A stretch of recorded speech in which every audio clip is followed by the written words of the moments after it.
اچھا جیسے پاکستان کی ہم بات کریں تو یہاں تو بہت پہلے ڈیولپمنٹس ہو گئیں ایکو سسٹم مائک کو لے کر دیگر لوازمات، لیکن اگر اب تو ماشاءاللہ وہاں پہ بھی چیزیں ڈیولپ ہو رہی ہیں، لیکن اگر ہم پرانی محافل کو دیکھتے ہیں جو باہر کی ویڈیوز اگر آتی تھیں تو ساؤنڈ کوالٹی یا ایکو وغیرہ اتنا بہتر نہیں ہوتا تھا، تو کیا اس میں چیلنج فیس کرتے تھے؟ یہاں تو ایک زبردست نظام تھا. ہمیں تو وہ چیلنج اس لیے چیلنج نہیں لگتا کہ ہم زندگی بھر مسجدوں کے مائک پر پڑھ کے بڑے ہوئے ہیں. صحیح.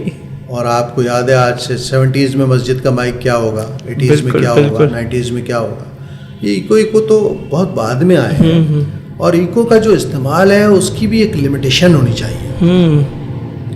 ایکو ہوتا ہے آواز دینے کے لیے آپ کو، آپ جب سانس توڑتے ہیں کہیں اور اس کے بعد آپ کو سانس بھر کے دوبارہ مصرے پر آنا ہے، اتنے میں ایکو آپ کی مدد کرتا ہے. بنیادی طور پر یہ کام ہے، آواز کو بڑھا دے گا. ظاہر ہے آپ کتنی دیر چلا کے پڑھیں گے، بڑا مجمع ہے اس کے لیے ایک سپورٹ. بنیادی طور پہ تو یہ ایک مقصد ہے.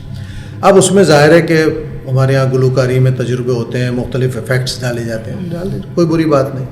لیکن اگر ایکو اتنا کھول دیا جائے کہ لفظ سمجھ میں نہ آئے، مصرع سمجھ میں نہ آئے، اور صرف شور سنائی دے، جی جی جی، تو آپ جو بات سنانے آئے ہیں اس کے راستے میں تو آپ خود رکاوٹ بن گئے. اصل چیز کس چیز کی اہمیت ہے؟ میری آواز کی یا میرے پیغام کی؟ پیغام. مجمع کو بے خود کرنے کی یا مجمع تک وہ بات پہنچانے کی جو بات میں پہنچانے آیا؟